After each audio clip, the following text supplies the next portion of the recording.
Assalamualaikum warahmatullahi wabarakatuh. Dokter Ahmad Sastra sudah. Salam warahmatullahi wabarakatuh. Alhamdulillah. Alhamdulillah. Nah, kita bisa bersua kembali Allah. Bapak Ahmad Sastra kaitan dengan rekomendasi Rand Corporation ya berkaitan dengan Islam tuh gampangnya harus moderat gitu ya. Sejauh mana sih sebenarnya Islam moderat itu dalam tinjauan kacamata kita yang kadang-kadang dihubungkan dengan ayat Al-Qur'an gitu ya. Tadi disampaikan oleh Profesor Yarkasi. Dihubungkan dengan Al-Qur'an. Seakan-akan memang moderat itu ada di dalam Al-Qur'an gitu, dasar Al-Qur'an. Bagaimana analisis Ustadz Ahmad Sastra? Monggo kami persilahkan. Baik, bismillahirrahmanirrahim. Assalamualaikum warahmatullahi wabarakatuh. Waalaikumsalam. Bersyukur kepada Allah kita kembali berjumpa dalam diskursus intelektual ya. Kita mengkaji, kita mengisi, kita mencoba membahas, mencerahkan dan seterusnya. Ini adalah tugas intelektual Muslim terutama ya. Jadi tetap santai kita, tetap dalam koridor intelektual. Nah, menanggapi pertanyaan tadi ya, jadi ini sebenarnya bagian dari Ghazal Fikr. Ya. Ghazal Fikr itu kan perang pemikiran. Nah, perang pemikiran itu ada juga turunannya yang namanya perang istilah. Karena pemikiran itu, kalau dalam konteks filsafat itu kan mengkaji postulat. Suaranya agak kecil, Ustaz. Pak Kecil, Ahmad ya? Sastra. Ya, agak kurang besar. Sekarang? Besar nggak sekarang? Besar apa kecil? Halo? Sudah cukup. Cukup ya? Ya. Cukup ya? Ya. Jadi di dalam perang pemikiran itu ada namanya perang istilah gitu ya. Nah, istilah itu disebut postulat di dalam filsafat itu postulat. Maka filsafat itu adalah ilmu yang membahas postulat istilah didudukkan secara mendalam, dikaji dari sisi akar masalah, akar keilmuan itu kerja filsafat kan seperti itu. Itulah kenapa orang filsafat itu menjadi kritis, karena dia selalu menanyakan kenapa, kenapa harus ada manusia, kenapa harus ada agama, kenapa harus ada Tuhan, itu ditanyakan semua. Maaf, Ustadz Ahmad Sastra, suaranya mohon maaf ini ya nyaris-nyaris ya? Gitu ya, lembut mesra gitu. Ini harusnya. Udah kenceng ini. Udah paling kenceng. Udah. Sekarang terdengar nggak? Ya, terdengar. Ya, harus. Baik, kemudian yang kedua, saya ingin sampaikan tentang tadi yang Prof. Fahmi Yarkasi tadi ya, itu kalau diurutkan itu pertama masa itu namanya masa modernisme namanya. Setelah modernisme atau modernitas itu kemudian neo-modernisme. Setelah neo-modernisme itu adalah postmodernisme gitu. Nah, neo-modernisme itu kan Islam dipandang dengan cara pandang barat, itu neo-modernisme namanya. Ujung dari neo-modernisme adalah postmodernisme. Postmodernisme itu menghilangkan Islam itu sendiri. Ini adalah visi dari barat itu sendiri ya. Nah, tentang istilah moderat, saya mau mengkaji pelan-pelan ya secara keilmuan ya. Pertama kita bicara Islam dulu ya. Islam itu kan sebuah istilah juga yang ada di dalam Al-Qur'an gitu ya. Jelas itu di surat Ali Imran misalnya ya kan, inna dina indallahil Islam. Ada kata-kata Islam di situ. Jadi Islam itu berarti istilah yang ada di dalam Al-Qur'an. Kan gitu. Kemudian kalau misalnya mau ada sifat setelah kata Islam itu ada juga di Quran surat Al-Baqarah 208 gitu. Islam kafah namanya. Udkhulu fis-silmi kafah gitu. Jadi kalau mau memberikan sifat kepada Islam itu juga harus berbasis Al-Qur'an. Kenapa? Karena Islam itu istilah yang ada di dalam Al-Qur'an. Maka sifat-sifat yang melekat di dalam kata Islam itu juga harus digali dari Islam, dari Al-Qur'an juga. Tidak boleh dari luar. Nah, kalau sudah dari Islam, dari Quran, itu nanti rujukan maknanya itu kan tafsir gitu. Jelas banyak tafsir yang bisa kita baca.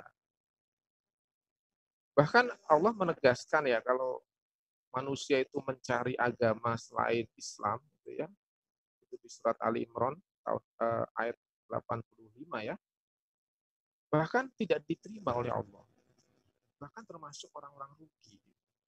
Ini kan menegaskan surat Ali Imran tadi, bahwa hanya Islam itu yang benar, yang diridhoi Allah.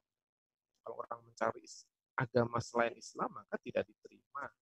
Bahkan termasuk rugi. Itu surat Ali Imran 85. Nah, kemudian siapa yang, kalau kita bicara manusia, siapa representasi dari Islam? Representasi dari Islam adalah Rasulullah Muhammad SAW. Karena beliau itu diutus Allah.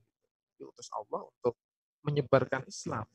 Nah, itu makanya di surat Al-Anbiya 107 kan disebutkan wa arsalnaka illa rahmatan lil alamin. Maka Rasulullah itu kemudian mewakili Islam, menebarkan Islam menjadi rahmat bagi alam semesta. Jadi Allah dan Rasulullah itulah yang harus menjadi patokan kita untuk memahami Islam. Nah, kemudian dalam Quran juga ada istilah lagi di Quran surat Al-Baqarah ayat 143 itu namanya umatan wasato. Umatan wasaton, umatan wasato, umat wasato.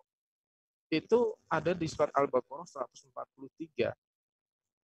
Jadi bukan Islam wasatiyah di dalam Quran, tapi umat.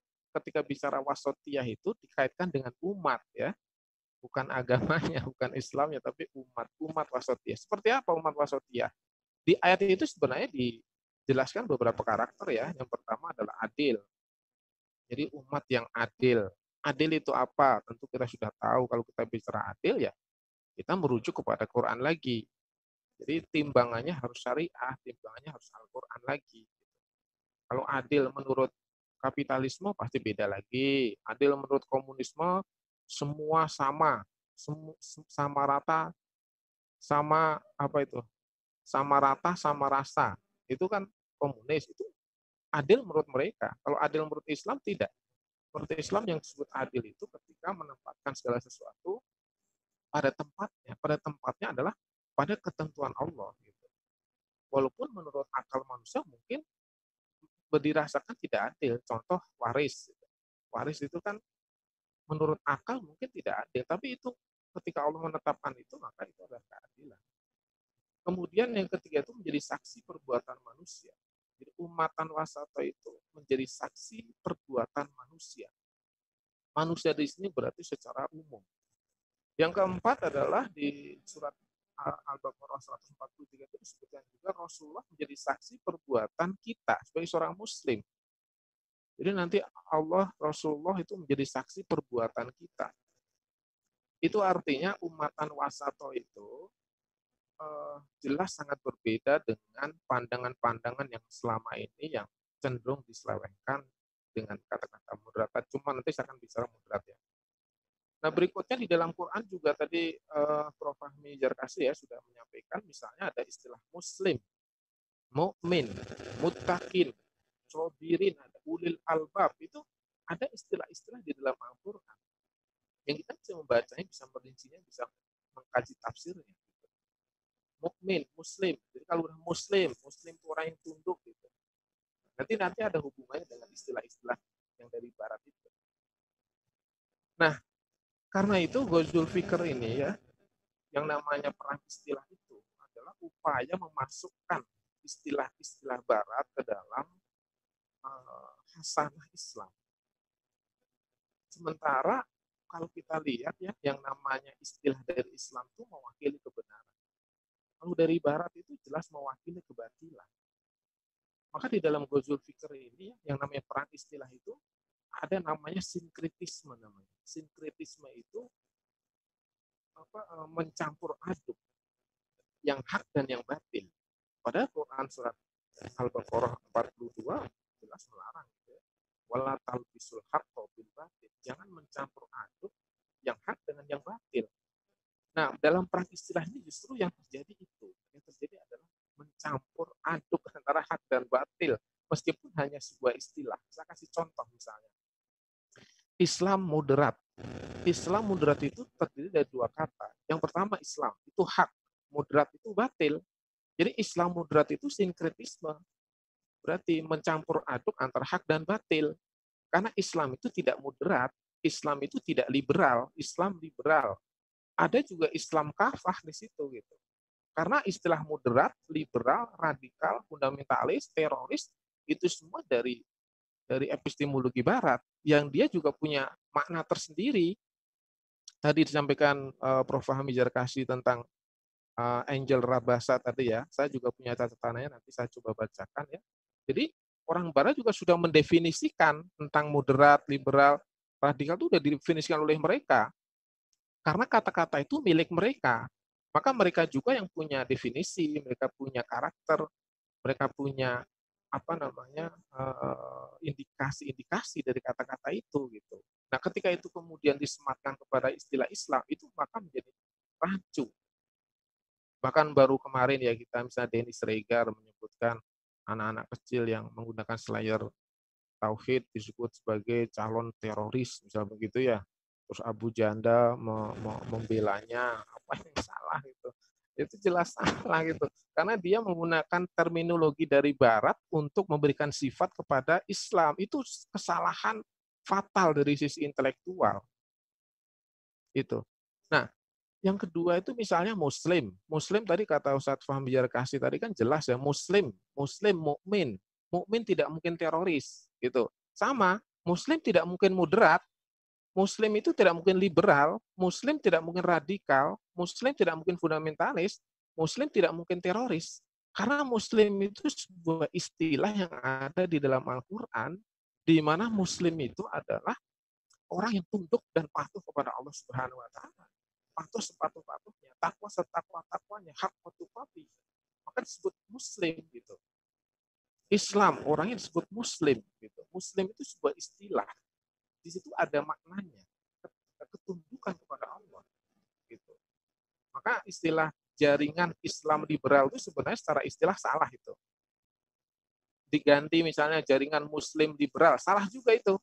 Secara filosofi salah itu. Yang betul kalau mau jaringan orang liberal. Nah, boleh tuh. Silahkan tuh diganti tuh. Harusnya kalau mau diganti orang liberal. Gitu. Jadi jangan menggunakan Islam liberal atau Muslim liberal. Itu nanti secara epistemologi salah. Artinya juga bermasalah. Nah, kemudian beberapa isme kalau kita lihat ya dalam perkembangan di negeri kita, misalnya tahun 2005, itu kan sekulerisme, liberalisme, pluralisme itu sudah dinyatakan haram oleh MUI. Jadi disebut isme-isme itu karena itu buatan manusia. Jadi buatan manusia jangan disematkan kepada Islam, itu konsep dari Allah. Ada komunisme, ateisme, feminisme, macam-macam. Isme itu banyak sekali di situ. Nah, karena itu saya tegaskan di sini bahwa wasatiyah itu tidak sama dengan moderat. Sama sekali ya, wasatiyah itu tidak sama dengan moderat. Gitu.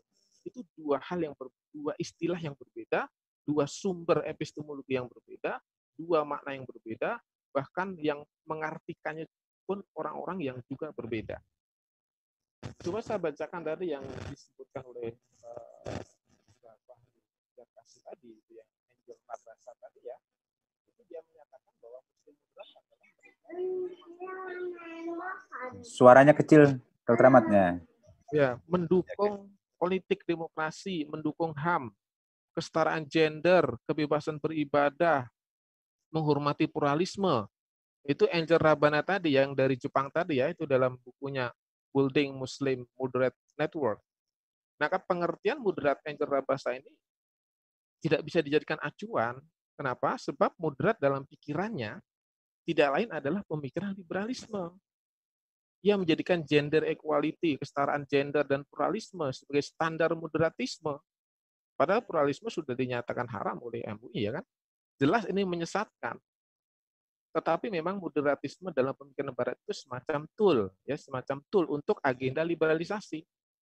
Ini saya punya datanya yang tadi Ustaz Fahmi Zarkasi tadi saya kebetulan ada catatannya gitu. Jadi ini adalah satu jalan kepada proses liberalisasi di negeri kita ini dengan perang istilah ini. Ini harus dipahami oleh umat Islam secara keseluruhan ya.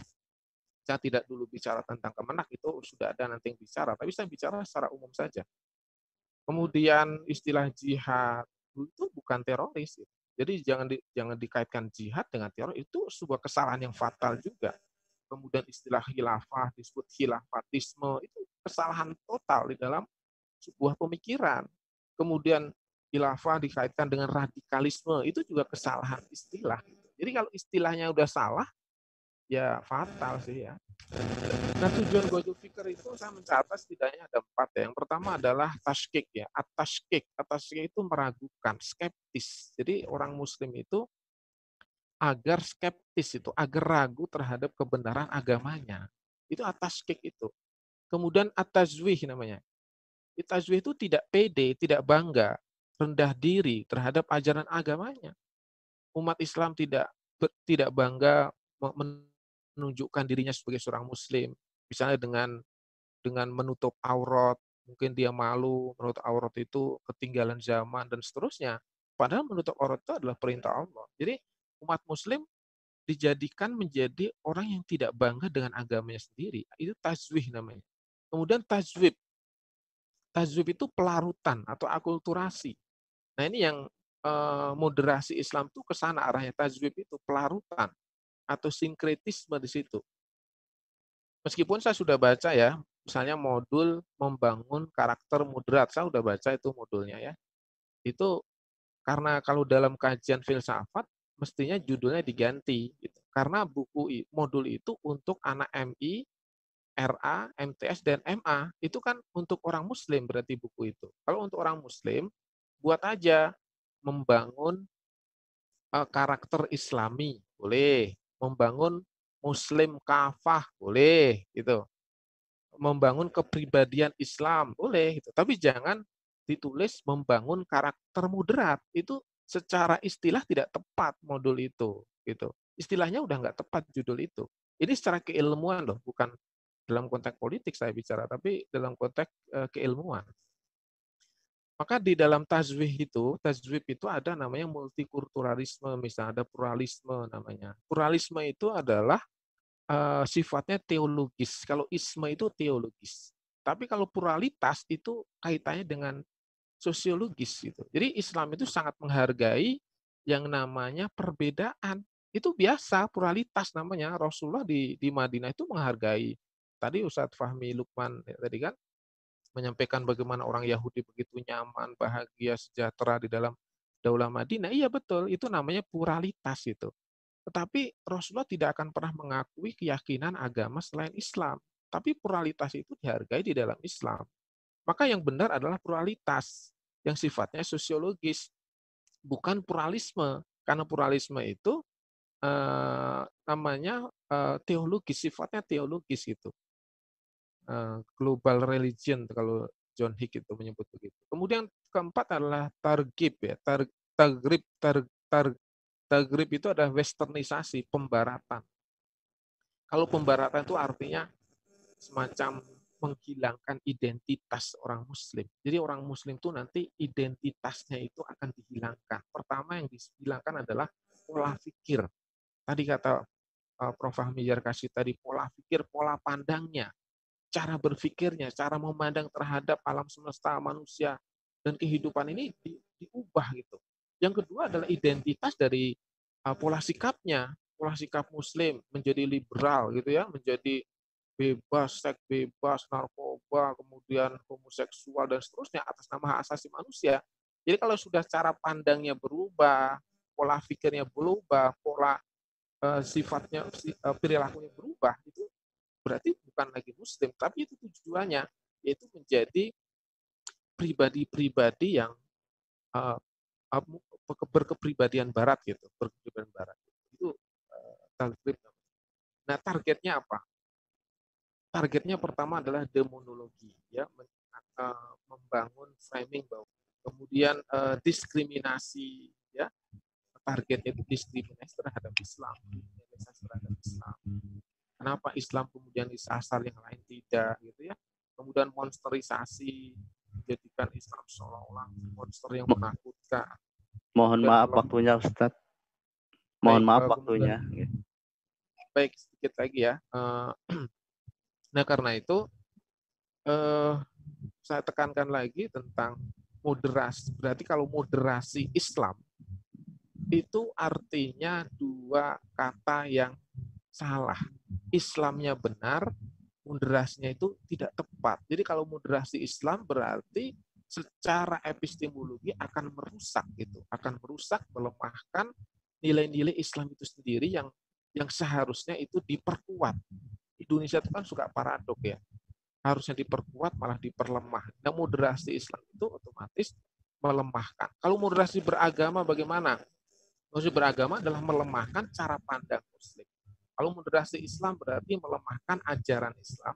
Kalau moderasi beragama berarti melemahkan cara pandang seorang Muslim terhadap kehidupan ini, tidak dalam cara pandang Islam, tapi dalam cara pandang yang diinginkan oleh orang-orang Barat itu. Itu ya, mungkin untuk sementara kita diskusikan. Assalamualaikum warahmatullahi wabarakatuh.